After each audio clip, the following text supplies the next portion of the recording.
everybody, and welcome to our Dragon's Maze Complete Set Review. I'm Evan Irwin. I'm Brad Nelson. He's Brad Nelson. I am. All day. I have not changed yet. All day. One of these days I'm going to evolve, though. No, you're not. I'm going to You're try. gonna be right there. Me and you talk about some Magic cards. That's true. Today, we're going to talk about some white cards, we're going to talk about Selesnya cards, the Orzhov cards, and some lands. We got lands. It's going to be sweet. I'm ready to get started. You ready to get started? I'm really ready to start. Can we do this? Well, the one thing I want to start with is that Dragon's Maze is one turbo away from a Yu-Gi-Oh set. Dragon's Maze Turbo, Turbo Dragon's Maze, or Dragon's Turbo Maze. Maze Turbo Dragons Ultra Lisk something. Oh my God! Anyway, we're ready to get started. I'm excited. We begin with Hazda Snare Squad in the long tradition of one white, two colorless, 1/4s. They've existed for a long time. They're good. I like this man. What we're going to happen, and this is the first card, and I'm glad that this is the first card. You're going to see so many 4 toughness creatures in this set. Yeah, I don't even know why. Like, we're going to figure it out once we get to play with the set a little bit more and limited, but like, makes sense. There's a lot of 4 toughness. Like, Centaurs are going to have a tough time getting through. Like, they're going to have to populate all over the place. It's like Pillar Field Ox Dot set. It's crazy. We're going to get to it because, man, there's so very many.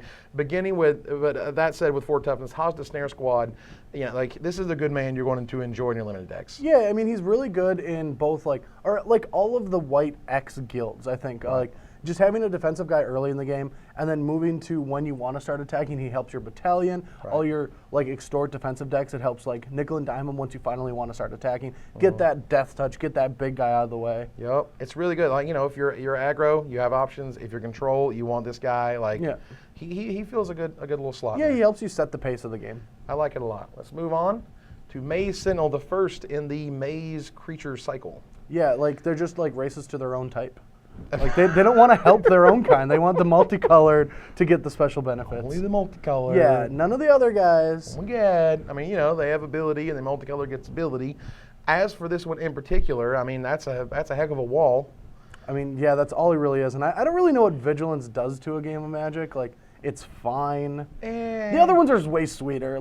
Yeah, all the other ones I think have more interesting and or more impactful abilities. Vigilance is a lot better if you have a multicolored flyer. Any evasion gets a lot better with this type of ability. But I mean, it's going to be at the top of your draft decks, your sealed pools. Yeah. He's a fine man. He's not a bad card. It's just probably not the most exciting. You can do way cooler things in Magic now. You can, but yeah. he's okay. I'm okay with a 3/6. I'm fine with it. Right control. I like this card. This card's cool. It's just not that good. Yeah. It's fine. I mean, there's so many different fogs in the format that are sweet. I do like that it gives you an effect like gaining life as well. But I mean, it was 4 mana. It wasn't that good. I think there was a green 4 mana spell that did the exact same thing. Now it's white and 3. We've seen a lot of iterations on this, and for what it's worth in terms of the block, I like, Druid's Deliverance is insane. Yes. I want to populate when I prevent all the damage dealt to me. But just like that card, it's very particular in that it's worded, prevent all the damage to be dealt to you, which means all your creatures are still going to deal damage, so they swing in with their team, you cast this thing, gain a whole bunch of life, and then you got all the options. Yes. You can wreck them however you want to, because none of that is going to hurt you. And you're like, all right, well, I'll just get rid of this guy and take infinite. Oops, gain 5. I mean, that is true. They're making fogs way better these days. Yeah. So that's sweet. The fogs are getting better. It feels like, Wizards are riding that line. They don't want turbo fog to be a thing, but they want fog effects to be good. Yeah. You can't really have it both ways. Well, I think it's mostly because, I know this every time I play, a draft that's, not at the Pro Tour.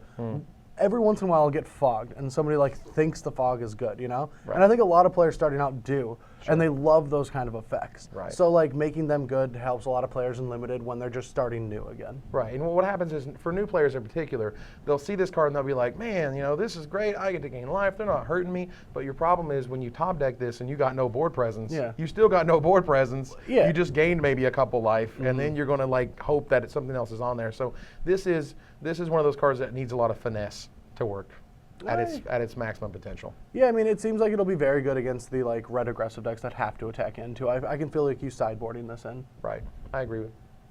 So, renounce the guilds, aka sacrifice Geist of Saint Draft. Obsidat, Planeswalkers, Assemble the Legions, Boros Reckoner, even Burning Tree Emissary, Rakdos. I don't really care. Detention Sphere? Huh? Yeah, Detention Sphere is a big one, too. Yeah. Giving a removal spell the ability to take care of all these enchantments, all these walkers. I think this card is going to be one of the best cards in the set, at least for current standards. Sure. Making them sacrifice Obsidat. Oh. Yeah, it's that like card. Yeah, it's an answer to opposite. I don't know if any of you have played against that card, but it's so good. That card is ridiculous. Yeah, and it's only going to get better. It's going to get better with rotation. Like, oh, I love me a 5-mana 5/5 with infinite value, and this card is just—it's the antithesis. It needs to be there. I saw people, people were complaining, it's rare or whatever, and I'm like, whatever. Yeah.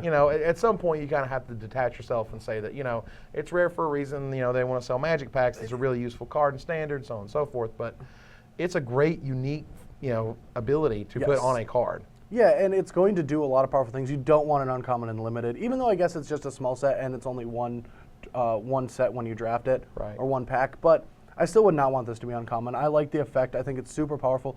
I mean, it kills Planeswalkers. I don't think many cards that can single-handedly kill a Planeswalker at any at any bigness, like how much you got loyalty they have. Dreadbore and you got like this. Yeah. So and this is instant, which is nice. Yes. No, I really like this card. Yeah, I agree. It is terrific. It will be an awesome player in standard. We go to Steeple Rock, to which I say Wizards is just messing with us at this point. They're like, you're going to play this card. It doesn't matter what the toughness is. You're going to play this card. Oh yeah, no, I mean I agree. Like I think that the removal in the set is fine. Like it'll die. Yeah, in limited. Yeah, we're on standard here, but in limited you find these 5-mana 3-power flyers. You're going to play them. Oh, especially with First Strike. Yeah.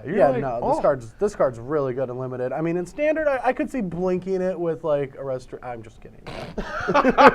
I could see not playing it. Yeah. But they made Plover Knights, which is from Morning Tide or something, and that was 2 white, 3 colorless for a 3/3 flying First Strike, and that card was ridiculous in limited. Yes. And I've spoken to R&D members over the years where they basically said that Plover Knights was probably a little too good, for that environment, just because it's so powerful and so hard to get rid of 3 toughness and limited, as well as dealing with a 3-power flying First Strike guy. Especially when that kind of effect is best against the red decks that don't have enough answers to deal with the 3 toughness creature. Yeah, they got shocks, but they don't have 3 damage spells just at their disposal. So Steeple Rock, again, if you're in white, this is a fine man. Yeah, I just don't understand how you mug a bird. I don't. You jump real high. Yeah. Get down here. I like him though, and for me again, this is one of those let's make it 2 toughness. Let's make it 1 toughness. They're going to play it anyway. They are. Yeah, it's good. Here, the first of our cycle of Pillar-Filled Oxes. The Protectors of the Gates. The Gatekeepers. Yes. I like the Gatekeepers. These cards, along with how they're replacing the land, we'll get to that more in depth later, but how they're replacing the basic land with Guild Gates makes me feel like this is going to be a slow, grindy, limited format. I think they've slowed it down quite a bit. Yeah. They put in everything, again, we're talking about the high toughness factor. Everything in the set feels a lot like, let's just chill out for a minute, and 3 toughness, 4 toughness plus. And, being able to get a lot of value, get 4 power and 4 toughness over 2 creatures, or 4 power and 6 toughness over 2 creatures. That's value. That's good times. It helps you start the populating when you're a Selesnya deck. I'm interested where these cards are going. At first glance, I thought they were terrible. I was just like, why are these 2/4s that have no ability? Well, you didn't want to play too many Guild Gates in your decks anyway. You wanted to be 2 colors. You didn't want too many Guild Gates so they'd come into play. You were just attacking. The formats were aggressive. Right, the formats were very aggressive. And now I think because you have 3 sets and you can't just be focused on one mechanic, and you have to be 3 colors, I definitely think that's going to be there. Gates are going to be important, and I think that's why these cards exist. Right. I mean, the benefit for me is that gates are guaranteed in every pack or a shock land, but it's almost always going to be a gate. And that basically means you don't have to pick them super highly. I mean, I think they're still going to be high picks in their own regard, but in the former, in Return to Ravnica and Gatecrash, because there wasn't a non-basic guaranteed in every pack, you really had to make a choice of, do I take this non-basic land or this other thing? And when you've been presented of those choices 2 sets in a row, and you look at Sunspire Gatekeepers, you say, oh, now I got to make this choice between taking the Gatekeepers or taking a gate. Gates. Well, but in actuality, we're going to see a ton of gates in that first pack, so you're probably going to be able to make sure he triggers every single time. Oh yeah, and because you're drafting a bunch of gates and making sure you're mana fixing, these cards are splashable if you have enough gates too. They don't cost that much. Just being 3 colorless X. Yeah, 3 colorless, and then the color it's necessary. Awesome. Yeah. So cards are good. I'm happy to see the rest of the cycle. Oh yeah. As we keep going. Scion of Vitu-Ghazi. Oh, I love this card so hard. They keep making these variants so much better every single time. We had Cloud Goat Ranger, which was a bomb in its Yes, in its that's format. exactly the card this reminds me of. Yeah, I mean, and then we even had what's it called, the Geist Honored Monk. Oh yeah, and Geister which is in Innistrad. Yeah, we thought it was going to be really good, but it wasn't really there. And now it's just the same card except more power. And you can populate anything. It's like Advent the Worm into Scion. Oops, I just made an Armada Worm a turn early, but I'm going to make an Armada Worm on turn 6 too. That's what I want to do with this card. This is the card where like you just have the 1-2 punch of Advent of the Worm, Scion of Vitu-Ghazi. I have lots of trampling worms. I've got a nice 4/4, and I got a flying guy. Like he just provides all the value. The question, you know, the issue that some of the R&D members had mentioned to me in terms of Cloud Goat Ranger was that they felt they made a mistake in that it was not rare. Oh yeah. Because people didn't really pay attention to it. Like this is a dragon on a card that makes all this value and pumps itself. And I mean, it did everything. With like Honor the Pure. Yeah, it took like what, Anthem. a month, 6 weeks for people to really figure out that Cloud Goat Ranger was unbelievably awesome. Yes. And it was unreal in draft, obviously. And then it was in every deck. Exactly. So I feel this is sort of a reaction to that, for them saying, like, when we make a creature that is Cloud Goat Ranger-esque, we're going to make it rare so you guys pay attention to the fact that this card does a very unique and powerful thing. And with it, along with like all the other Selesnya cards, I just want to note for the art of it, I think like Selesnya in the set has the most beautiful pieces of art. This is a sweet one. Yeah, I love this piece. Yeah, I love it. And again, this is, you know, I feel like it's a sleeper. I feel like it's got a lot of potential, mainly because Advent of the Worm exists and I'm pretty sure Trostani exists. Yeah, this card is going to sleep until Innistrad leaves. That's what I really feel is going to happen. I do think that this is something to pick up for the fall. That's fair. All right, Wake the Reflections. Good old Populate. Instant! Wizards! Make it powerful! No. This did not need to be instant in any form or fashion. I do not want snapcastering my worms. Like, I don't want them snapcastering their worms. I want to snapcaster my worms. But, you know, you do your things, and then they're like, oop, wait the reflection, snapcaster, whoop, wait the reflections, and then you're just tasting all the gunmetal because you can't really, I mean, that's just, it's a little absurd at instant speed. I mean, I don't think a 5/5 for white is that powerful unless it's at instant speed. But at the same time, Voice of Resonance is a card that we're going to get to at some point and freak out over because it's insanely powerful. And I sure would love to Wake the Reflection on that thing. Like, and you're still able to snapcaster this if you really want to. I don't think it's going to. Okay, it would be too good at instant, but that's what I want. Wizards has been giving me my cake and letting me eat it, and that's just all I want. Yeah, well, it's not always healthy, no, is it? It's a really good card. My question is would this see any standard play? No. I think because this is not an instant, it will see 0. Yeah, it's just not good enough. Now, in Limited, however, is there a threshold of token makers in which you say, okay, this card's main deckable? In Limited, yes. I think just being able to do that aggressive, like if you can make Centaurs, which you should be able to still do it at a high number. And even in the set, you can. Yeah, and so like once that is happening, 1 mana 3/3s are powerful enough. Okay. I dig it. Yeah. I mean, I don't dislike the card. I'm just curious. And speaking of, I saw this card. I was just like, this card's no dick.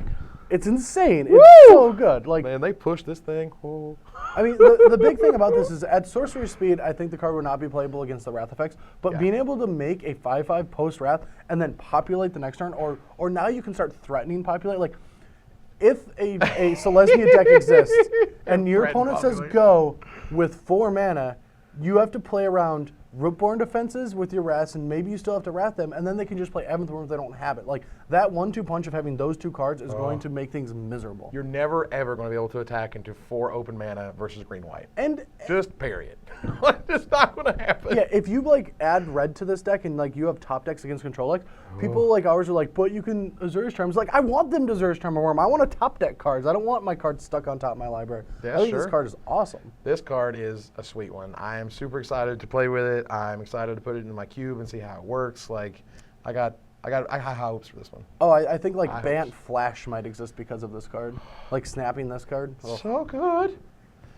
Armored Wolf Rider. When you need to reverse Crawlworm, here you go. I mean, this is exactly what you need. I mean, this card, even like just its casting cost, just having a huge wall of text for flavor text, makes me think of like those old Legends cards. Yeah, right? yeah. Like I bet that this card exists in Legends. But it was not this good. Yeah. Because in Legends, it would be like another white and another green, and then 3 colors. With a community of upkeep, and like you have to discard a forest to cast it. Right. And requires a snow-covered land. But the fact that, for me, it looks insanely similar to Tolsimir Wolfblood.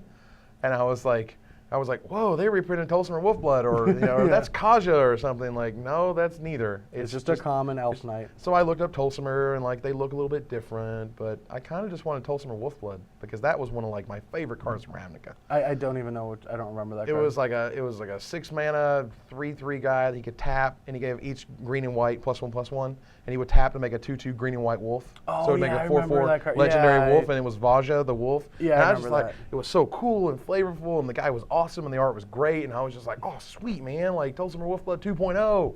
Yeah, no, just one of the most boring cards in the set. All right. Limited, he's fine, man. You can't even populate, and he's riding a wolf, and you can't even populate the wolf. It's just not fair. I would have been happier, with a 2/4, another Pillarfield Ox that made a 2/2 wolf when it entered the battlefield. Yeah. But sometimes you just need good old-fashioned, straightforward cards. I mean, that's true, and it'll be tough to kill. Yeah. Outside of combat, so. He'll be a fine man in your limited decks. This is like the sweetest card I've ever The seen. bronze big boas! It's just like so, like, for one, they look Woo! cute and deadly. You weaponize the turkeys, son. Yeah. You weaponize them. You Gobble, get them on gobble. there. I can just see this like assembly line of turkeys and like, and they come out and they're like got this weird laser sight, with these little rocket packs, and they're like, blowing up stuff. These turkeys are serious. They are. They mean business. They're not playing around. And they're good. Like, It's a good card. like populate at instant speed, Yes. getting to make them big. Because Like, it's not cast. no. It's just the end of the battlefield. And like, Eyes in the Skies, he's an 8/8. Woo. Like, this card is going to be very good. It's one of those great cards to set up your populate deck too. Yeah. So it's like a good early pick. I think a 2/2 for 4 isn't great on D, but who wants to be on defense anyway? You just want to attack, and you're a deck full of creatures. Even your spells are creatures. I want to bash. It gets over all the Pillarfield Oxes that you're going to be Yes. drafting from this set. Like, this is a good one. This is a really good, I think, limited sleeper. People are not going to respect this card until they see, like, play a guy, populate. What? Yeah. Like, attack you with a 2/2 into your 5/5, and they're just like, all right, block. Eye in the Sky, you're dead. Feel terrible. Awesome. I love Bronze McMoa. That art is absolutely unreal. It's beautiful. Amara Tundras. Yeah, this card is sweet. I think it's more of a limited card. I don't think we'll see it in Constructed because it just gets Wrath. I would almost say it's almost exclusively a commander card.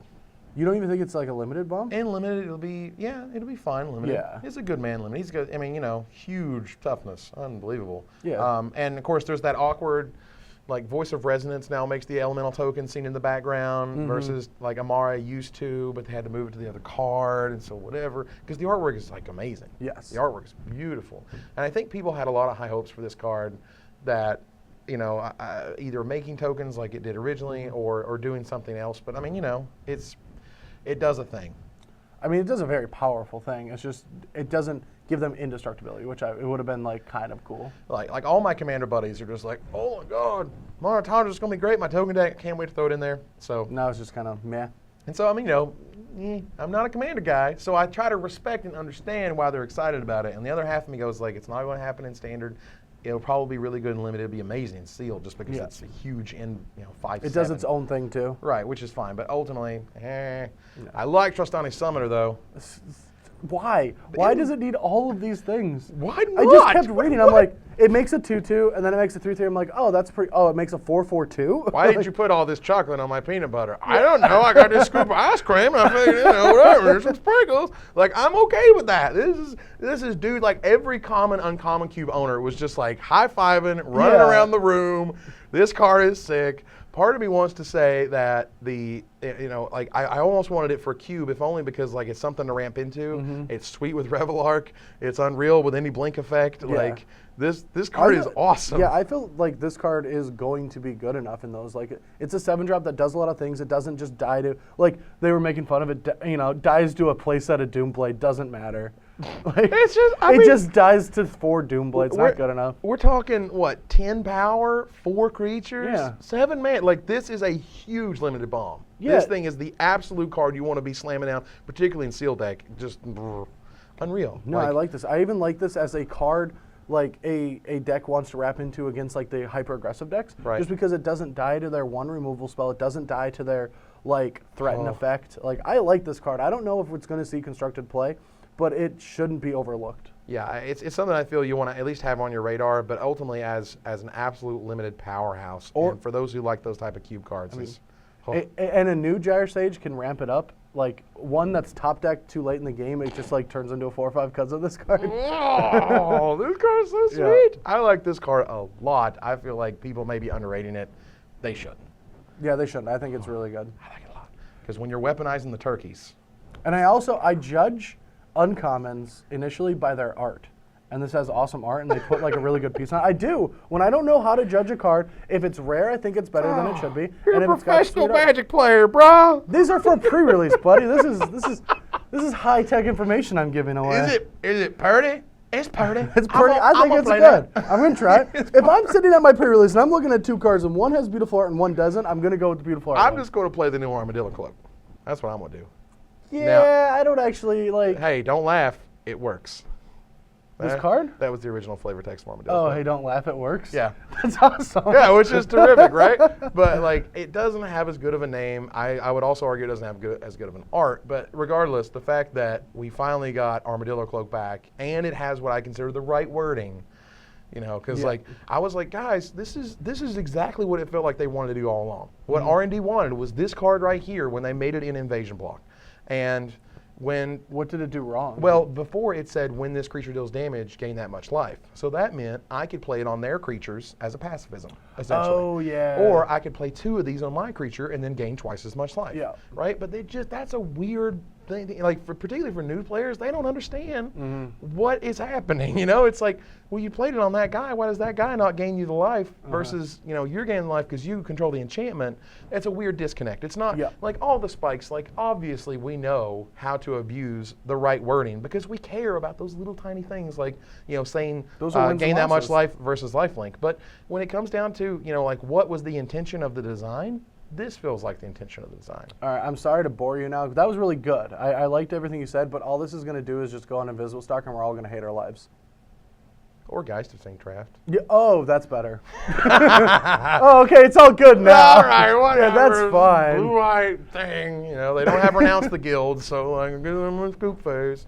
Because, yeah, that's a real thing that's going to happen. And that's in the Bant colors. And there's going to be sadness on the stack, and it's going to resolve. It's going to be bad. It's going to resolve. Ultimately, this card is really, really good. It's probably going to see a lot of standard play in some fashion because it's super powerful. And obviously in limited, high five. Oh yeah, no, I mean, it depends on how good the red decks are. Like the green-red decks that don't have any answers to things, like how fast this can come down and like start doing something. I think that's where it'll be like it could be a sideboard card because I don't like killing their guys. I like putting something in play that's just better than theirs. Sure. So throw this on a Smiter and the game's just over. Well, I was going to say like you in the same mana cost you have Smiter, which has been seen at least in current standard more as a wall. It's like a really awesome 4/4 wall that comes down on turn 2 after your mana dork.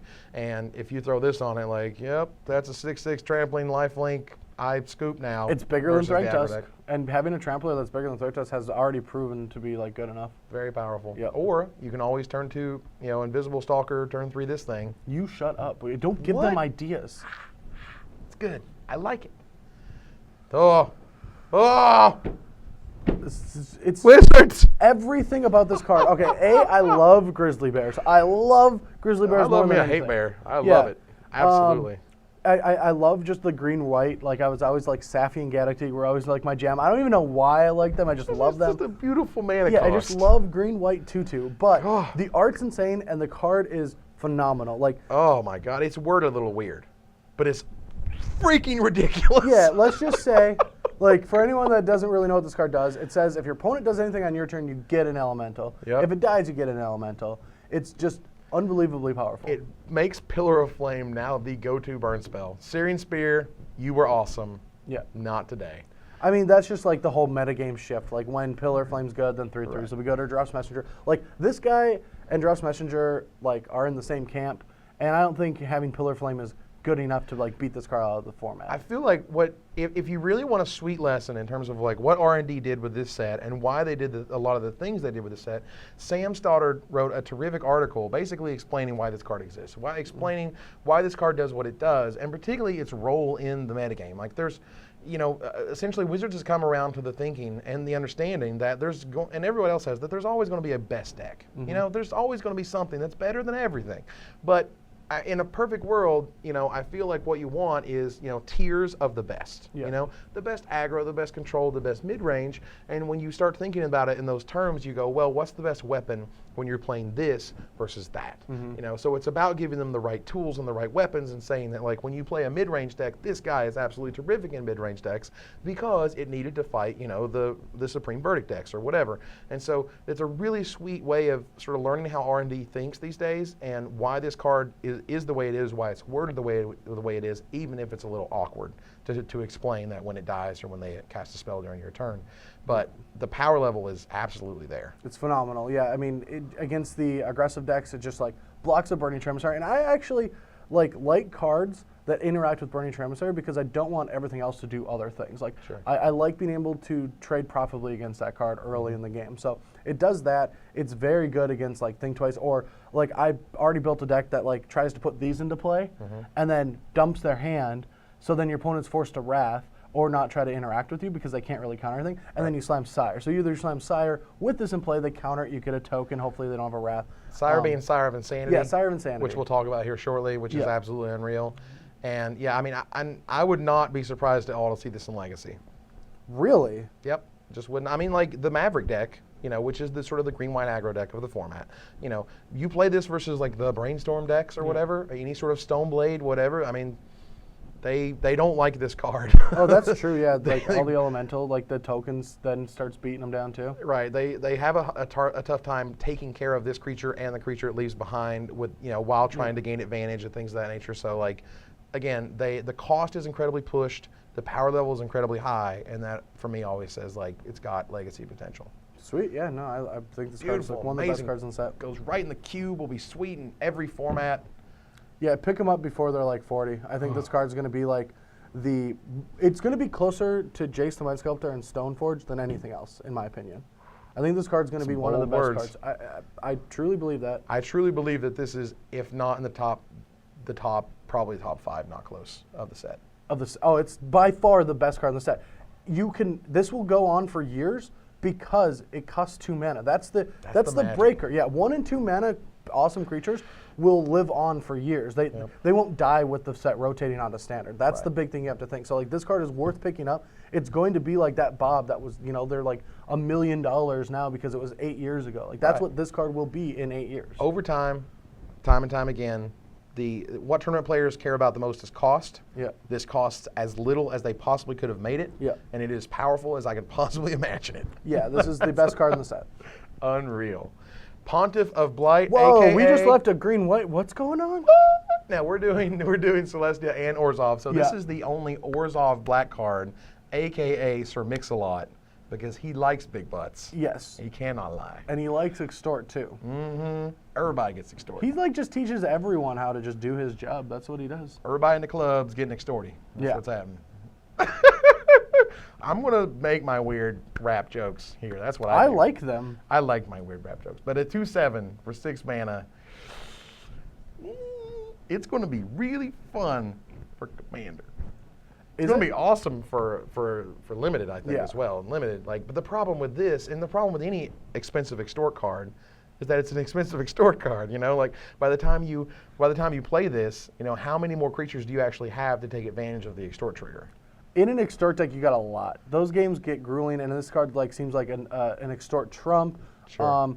That's what, and especially with the Pillarfield Ox thing, I think that the format's going to get grindy. So this card is just a breaker, and it lets you break a board spell without attacking, which is unbelievably awesome. If you open this card in sealed, play it. If you draft it this next weekend, make sure that you force some kind of Orzhov deck. I think this card is bonkers good. There's no doubt that being able to land this guy and untap, and your Syndic of Tithes now has 2 extort triggers, plus this guy has an extort trigger.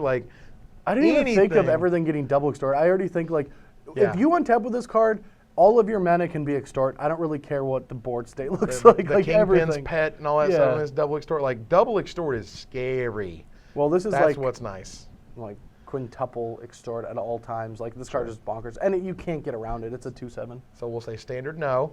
Standard no. Limited sweet. Yes. Commander yay. I think Commander players are gonna like that card a lot. Blood Baron of Viscopa, easily my sleeper pick of the set. No one is respecting this card. Okay, so I respected it right away, thinking it was like one of the best cards in the set, and I've gotten some games in with it, and I think it's good. It's just like not better than Obzedat. It still dies to like a lot of good removal spells. It gets blood rushed. It blood rushes very well. It dies to sweepers. It dies to blood rush. Yeah, when you block with it for sure. Yeah.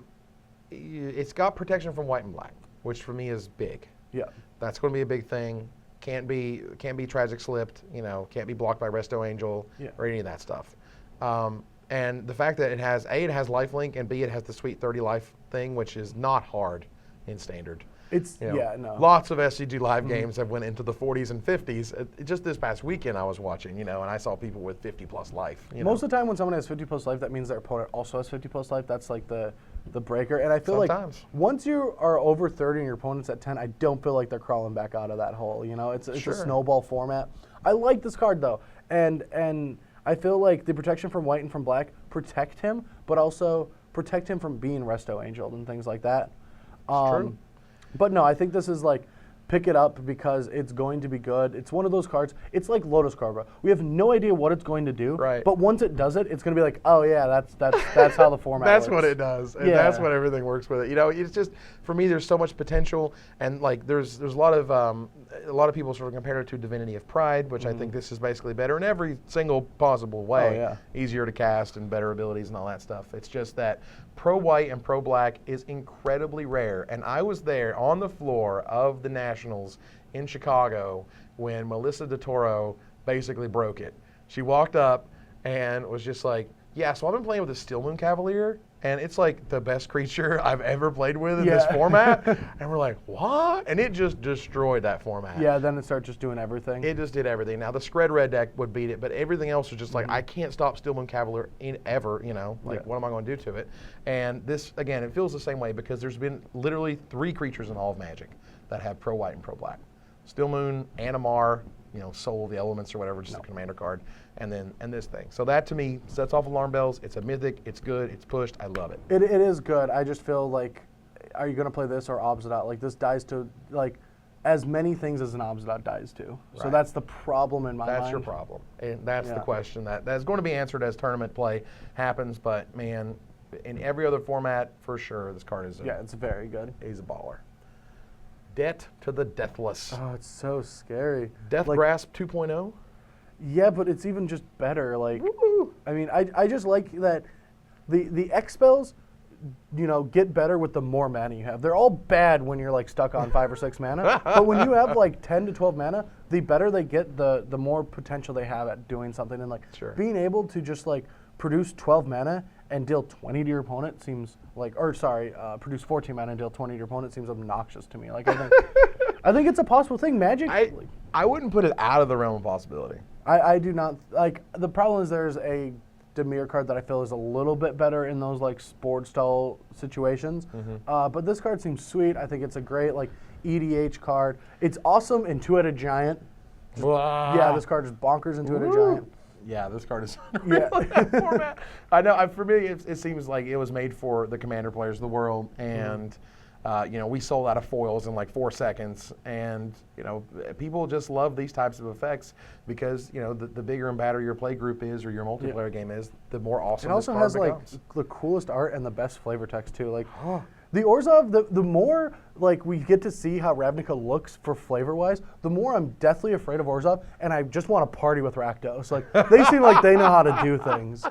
They know how to do a lot of things. The Orzhov, it's just they're getting dark now. They're all like we're seeing the underbelly of Orzhov with all these new cards. Like so good. We saw the surface of them for the last 2 sets, but now it's just all just like sacrifice and like you're gonna owe in your afterlife. I'm like, what do I owe you after you took my life? Like sacrifice and death and owing and debt. Yeah, they're just scary. Is awesome. The debt to the Deathless is also awesome. I don't think it's going to be very good in Standard. Like maybe that, Thragtusk fog thing. Maybe. No. Maybe. No. Okay. Limited. No. I don't like it limited because it's, if you're stuck on mana, it's bad. It's really bad in your opening hand. It's really bad in your opening hand. And late, there's just probably better things. You'd rather just have a dork. I don't know. I think this is like a good finisher when the board gets clogged up. Maybe. It doesn't. I'd have to be like super control versus super control. Like we're expecting an insanely drawn out thing. Yeah. And if we're both playing like Orzhov Dimir, then maybe. Yeah. I could see that, but not main deck. Maw of the Obsidian. Speaking of. What in the hell is going on in this artwork? This is like the sweetest art I've ever seen on a Magic card ever. And the ability, just because the art is so sweet, I want to build a deck. I'm like, I could sack a Lingering Souls token to give plus. No, we could make this work. No, seriously. Dude, I do this. A big hole in his tummy that they just dive into. The art description had to be absolutely hilarious to produce this. I don't even understand. There's a conveyor belt of people jumping into his belly. Oh yeah, and then after you the flavor with text teeth. of it, with the flavor text of this card, sure, about you can't even escape your debts in the afterlife. I just love the idea of just like a ghost guy trying to grab a beer and be like, they can't believe I still have to go work for these guys. Gotta go to work, all done. So I jumped in the belly and everything. Yeah, and the next guy in the conveyor belt's like, wait, what? You still owe? And he's like, oh God, just trying to get off, yeah. Dude, this art is absolutely ridiculous. I've never seen anything like it. Wow. Obsidian's Aid. The only thing I don't like about this card is the name. Yeah, I don't get why it's Obsidian's Aid. I don't understand that. I feel it's a weird name because the card is awesome. Yes. Awesome, awesome, awesome. I don't know who is going to figure out how to play this card. Don't know who. But I definitely just want to Obsidian's Aids and Omniscience as much as possible in this format. You get to reanimate anything. I just have to Faithless Looting my Nicol Bolas to the yard. Yeah. And then aid him right back because, wow. And then you just get a big spell in play. It's good. It's not going to be potentially playable until we get Unburial Rites gone, because Unburial Rites is the best reanimation spell of all time. I know the other ones are cheaper, but for a standard format. I'm gonna let you finish. But Unburial Rites is the greatest reanimation spell of all time. It is, and I just love that it you can flip it over and use it. I just love that effect. That you can't power mill with this card. Right. It's more selective, so it is a little expensive. I don't really see why reanimation spells have to cost this much to have an effect when all the other powerful cards cost already at 4, 5, 6, and 7. That's where we're at. It's the magic word permanent. And the other half of it is, I think it looks really good, but the other half is this format is insanely fast right now. Yeah. So fast. Now, I'm not saying that control is dead, like some people do during set Control is reviews. dead all the time. Control is dead. It's never going to work. Control has never happened again. Plays a control deck in the first open after the set's released for Gatecrash. Me? Yep. I played a turbo combo deck. I beat all the control decks. Maybe it was RTR. Regardless, it was RTR, yeah. It was RTR, wasn't it? But regardless, the fact that the format is super fast, this card is awesome. Yeah. And is terrific, but might need a set rotation, or it could just very needs work out of the box. a really big, powerful card that does things it's better to reanimate Angel Serenity. So Unburial Rites already gets all the creatures, so Obsidian Aids doesn't do that. Right. And there's no non-creature that I feel is worthy of reanimating right now. There's Nicol Bolas. And there's Omniscience. There's Omniscience. And you say, between those two things, where are you going to go with this card? And do you have enough time to find Omniscience, find Nicol Bolas, put it in your yard, play Obsidian's Aid, get as much value, and not be dead at that point? I did a playtest video that's going out this week. It should be going up either today or tomorrow. Sure. And the answer is no. I played against a deck that's not even aggressive, and he still overran me. It's just not good enough. Because you're really trying to make it work, and it just good. But this part, let's go. Awesome. Let's go with it. Good and limited. Good in EDH and Commander. Good in Cube. Good in Cube. Bad in Standard. It might be now. good in Standard. Now. And I feel like, for what it's worth, I've gotten some flack over Aurelius Fury because it hasn't made a huge splash. Speaking of Aurelius Fury. Anyway, I love Aurelius Fury. And I still love Aurelius Fury. What is this what is the flavor of Orzhov? Debt. It's paying their debts. Yeah, owing Owing. and paying debts. Yeah, I'm just curious. Right. If you just knew that. Yeah. I've heard about that. I like Aurelia's Fury. It's very similar to me. I feel like probably after rotation, Aurelia's Fury is going to be absolutely unreal. And opposite, don't you do that to me. Did you see that? This guy. I got to work with this What is guy. with Aurelia's Fury? Because it's sweet. Let's talk about a good card. Sin Collector. This is insane. Castigate Duder guy. Castigator Duder guy is very good. Castigate lines. I'll take it. This is great. I love that it exiles, so it like just gets rid of the spells. Like it gets rid of all the flashback in standard. Unburial Rites for sure. Yep, and it fights like the thing twice. It's really good against all the Sphinx's Revelation decks. Just getting removal out of the way, it protects your Obsidots and your the Blood Barons from like any Edict effect or removal spells. Yep. I just really like this card. I think it's going to be very good. The fact that it's a human. The fact that it's a human with your Champion of Parishes, I already like tried that out. That was good. Yeah, I think it's very good. It might even be a good sideboard card. I don't really know every home it's going to be in, but it's going to have one, and it's going to be like very strong. It's very aggressively costed, in my opinion. It's exactly what you want to do, I feel, in the Aristocrats deck. It's just what I feel is sort of the start, and this is our first card that we've gotten to in the set review, that basically is sort of an anti-Sphinx's Revelation card. Yeah. A lot of this set, and I'm talking like multiple cards, almost a half dozen, I think, at last count, are just like anti-Sphinx's Revelation. Yeah, it does interesting things too, like so you just look at how Magic works nowadays, and it's a fast, even against the aggressive decks, like the games only last like 4 or 5 turns. Right. So you're only investing into 12 Magic cards to win you this game. Your initial 7 and your next 4 or 5 top decks. Right. Like, so you have to make a game plan with these like 12 cards, and you have to figure it out, and it has to be like flawless and very fluid. And just being able to put a guy into play that can even kill a Burning Tree Emissary, I know I keep talking about that, but that's important, and take the removal spell, just stops their entire game plan to get the 20 damage in. Yeah, I don't want to say Control is dead, but I want to say that they put some serious hurt on Control decks, and this card is exactly one of them. It doesn't just hate on Sphinx's Revelation. It doesn't say something weird like Frontline Medic did, where, only exile a card that has X in its mana cost. Oh, no. Like, Sphinx's Revelation, get out of here. They're tapped out. Get rid of your Devour Flesh, get rid of your Tragic Slip. Whatever it is, like, this guy can solve it. And even if they respond to Sin Collector's ability with a removal spell, you get their other removal spell. You know what I mean? Like, this card does some serious damage to Control. Oh, yeah, no, it's very good against Control. I actually have an idea where Control can move. We're going to talk about that a little bit later when we get to my favorite card in the set, and most of you probably already know what it is already, so you know that we're going to be in there when we talk about Rakdos. But, yeah, I have a cool idea for Control, and we'll discuss it then. But I love Sin Collector, very good. Oh, so good. Tithe Drinker. Oh, I love this guy so much. I mean, it's just straight out of Game of Thrones, right? Yeah. That's what it feels like. It's just awesome. Yeah, it even has, like, the gargoyle that, that doesn't exist in Game of Thrones. But it could be their crow. But it could be. It could be fine. I just feel like, white-black, 2/1, lifelink extort. It's just a really sweet, beautiful, clean design. Oh, yeah. It's like, and it's going to be good in a lot of situations. If you're behind on board, you can trade, gain some life back, like negate their entire attack, and you got to trade 1-for-1. Against, like, when the game grinds out, it still gives you an effect. A beautiful card. I think it's going to be, like, exactly what the Orzhov decks want. It might even see a little bit of standard play if if this is the effect you need against aggressive decks, because you want to 1-for-1 your opponent a lot when you play against these aggressive decks, but you also want your spells to give you a little bit extra too. So I do like this card. I don't think it'll see constructive play, but I wouldn't be shocked if it does. I wouldn't be super shocked if it does, but for me, it's not so much about it being a standard all-star or great in any other format beyond draft.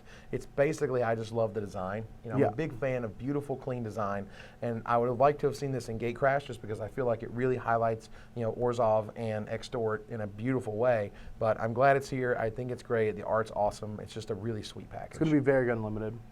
Awesome card. Always play unlimited. Teysa, Envoy of Ghosts. What is with all these Orzhov? It's either sacrificing or just chilling in a chair. They just be hanging out. It's just like underneath Teysa is the worst things you'd ever imagine seeing in your life. But she's so chilling. bored. Yeah. She's just she's like, thing. I have so much money and all these souls owe me so much, and it's just boring. She's got to take them somewhere. She's got to envoy them wherever they go. And when Wizards originally spoiled this, they made they made a mistake on the slide at PAX, and it said Envy of Ghosts, and I was like, Envy of Ghosts? Like, ghosts are just like, I still want to be Teysa. Dude, Teysa's awesome. I just want to touch her once. Just one time. It's like, but ultimately, 7 mana, vigilance, protection from creatures, awesome in Commander. Yeah, you hit awesome commander status. Yeah, it's awesome commander status. It's like a bad Elish Norn in my mind for like standard. Like, yeah, it has protection from creatures. You can't like Angel Serenity this. It's difficult to attack an opponent with this. If you're a Thragtusk deck, like you can gain a bunch of life, you can blink all your stuff, and your Teysa just sits in play. Right. But give me old Teysa. I don't want like big fat 7 mana Teysa. I like want the the cheap old one. Teysa. Yeah. The old Teysa was sweet. Now, I mean, yes, the No Mercy effect is sweet, and the fact that it's giving you guys is awesome. Don't get me wrong, and for what it's worth, I dig the flavor. I think it's cool. They attack you, you kill it, and then you sort of take their spirit and you give it, to yourself, and that's really neat. I feel like just ultimately it'll be a sealed all-star, and commanders like all around the world, the commander players will love this thing. But in terms of a standard card, I don't think it was ever meant to be. No, it doesn't need to be. It's fine. But I do miss the old Teysa. Yeah. Making spirits and sacking things. And the old Teysa was a sicko. Yeah. 3 different abilities made in an all-star. Yep. This one, it's fine. Our first split card of the entire set review. They brought them back. They brought them back, and they're better than ever. I love the fuse mechanic. I think it's so sweet to be able to do this, or when you can do both, and they both like work really well together. And both effects on most of the cards play on each other. They play on each other, and they seem like they'll be okay on their own. So I really like this, and Alive Well really speaks to me because it's like you get a guy, you get this life gain. It's really good against the aggressive decks. Right. It's good on its own. Like both sides, like if you're getting behind, but you have like all this junk in your hand, you have a couple guys, it's like, all right, for 1 mana, I gain like 6 life. For 1 mana kicker, essentially, totally, totally worth it. And to talk about Fuse for a second, I love the split cards. B, I love the split cards in this set. And C, I love the fact that Fuse is such a natural, sort of organic next step. Like the lead designer in this set, Alexis Jansen, had, at her disposal all of these mechanics, all of this possibility, but how do you actually add another 11th mechanic to a block and not be like, oh my God, Future Sight, where it had like infinite mechanics going on all over the place. So just this beautiful like Fuse, it grows across the 2. It has those magical words from your hand, which solves a ton of questions and a ton of problems that people have about it. If it's on Isochron Scepter, nope, it says from your hand. Snapcaster Mage, nope, from your hand. So it's beautiful in that regard. You do the operations left to right like you would expect. The cards work in tandem from left to right in terms of their abilities. You get the creature so you can gain more life off of it. It's absolutely beautiful. I love this card in Limited. I don't know how much further it's going to see, particularly in terms of I don't think it's going to reach constructed formats. I mean, but I kind of like it as I like this card as a sideboard card if you play these tokens decks. So like Todd a couple weeks ago played this like junk tokens deck, and he had a couple in the sideboard, and I was like confused when I first saw it, but then it made sense. It's 5 mana for a 3/3. You want your tokens because you're intangible virtuing, you're populating, like that's Lingering important. Souls, flashback. It's more important than Thragtusk. But the life you gain, like against an aggressive deck, you make the guy and you gain like 8 against an aggressive deck. That's game changing, and it can be a blowout. Like when you're racing, just like for 1 mana, you're like, all right, Lingering Souls, flashback. I have 6 guys, gain 12, attack you. Like you're not coming back from this. Wow. Yeah, I think this card's way more powerful than you would think. Fair enough. I love it. I think it's awesome. Our next one. So there was this card called Zealous Persecution. Was it good? It might have made the finals of a Pro Tour when that happened. And one is in sideboard of a Legacy GP, maybe. Maybe. Might have made infinite dollars when it was in Standard. And they kind of gave it back to you and kind of made it cost more than twice as much. Yes. There's not much guys. Profit anymore. It's more of a loss. It's just not good enough. You saw what he did there. It was pretty obvious what I did there. It was like taking a hammer and hitting you on the head. I like it, but ultimately, as a card, it's a good card. It is a very good card. It's going to be a limited all-star. It's flexible. It can deal with any 1 toughness extort creatures your opponent has. Attacking just becomes, so difficult for your opponent. Like when you just attack with everything, they're just like, oh, like I have to play around this card. Right. And it is the interesting thing is like you have to play around either casting one in another spell, the other side in another spell, or both together. Like it gets very complex when you add the complexity of having a second card in your hand when combat happens. So like you have 1 card, like your opponent has 1 card in your hand, 1 card in their hand, but they could potentially have 2, essentially. You know what I mean? And so The idea of, I love the mental game of you being able to play this in game one, and just like blowing them out. And then the rest of the games, the rest of that match, they're just like, oh my God, do they have it? Like they have a white and a colorless up. That means I can't block X, Y, and Z. But what if they have a black and two colorless up? I can't do this, So the flexibility of Fuse is really highlighted in this card. And, you are paying for that type of advantage. Yeah. Zealous Persecution was not, a possible of It was not a fair card. This is the fixed version of Zealous Persecution. And I think that's so funny. It's like, they make these cards and you're just like, oh my God, why are they making cards so much better than they used to? The cards are so insane. And then you see this and it's like, oh yeah, cards were really good back then too. But then you see the split, I feel, and it's another sort of evolution of spells are getting a little bit worse, creatures are getting a hell of a lot better, and Zealous Persecution really wasn't a fair. It was not at all, especially when you could like Spectral Procession. I mean, to be fair, Spectral Procession was only 3 white dudes. It wasn't that good. Dudes, seriously. Yeah, it wasn't that good, so it wasn't like that good of an effect. All right, I'll stop. Let's just go to the next card. I don't want to get fired. Anyway, Ready and Willing. We've talked about Selesnya, we've talked about Orzhov, and together we have combined them into Ready and Willing. Yeah. Blowout City. This card is just, it has it all. Like, I want to play this I think this card is good enough in Constructed. It's very good. Like, so let's just say. Pretty good. Okay, so let's talk about the ready side of it. Let's talk about the first half. All right. Ready. You attack. Yep. They usually, like against Ripper Defense, you're like, all right, I guess I take an attack back at you when we're racing. Well, not anymore. Yep. You attack, and they're like, all right, well, I guess I got to get this card out of your hand. This is a card that you don't play around. You just have to get out of their hand. And then once you have 6 mana up, it's almost unbeatable. Like that swing, like if they don't block, you just say go, and if they attack you, you untap, you get Death Touch, you get Lifelink. The blocks are absurd. Like everything they have dies, and there's that beautiful, like for me, the most terrific part about this entire card are the words untap each creature you control. Yeah, that's what makes it disgusting. The blowout. Like if it were just 1, if it was just 2, we'd be just like, yeah, it's good, it's gonna be fine, blah blah blah. But no. When you get to untap all your dudes and they're indestructible, that's ridiculous. And when they're lifelink and Death Touch, it's just over. Yeah, this card is one of those cards that I feel like like new players are gonna love it because it does all these cool things. It has 4 different things, but it's also like you remember Ulamog's Crusher? People weren't attacking, so like they made it attack so people understood how to attack. Well, that's what this feels like. It's like I don't really know how combat works, but ready willing. Because you can't screw it up. Guess what? I figured it out. Block everything.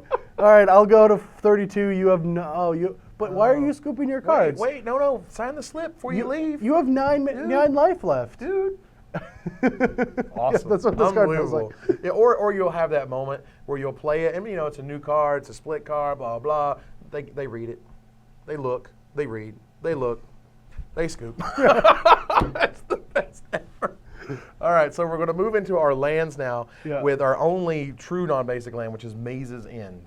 Now, I don't know if you know Guillaume Fotapa, but I'm pretty sure he instantly began building decks with this card. Oh yeah, if you want to beat Guillaume at the Pro Tour this next time, you have to bring your structural collapses or whatever they are, destroy the evidence. Yep, destroy the lands, because if there is a man that will love this card more than any other, I am sure it is him.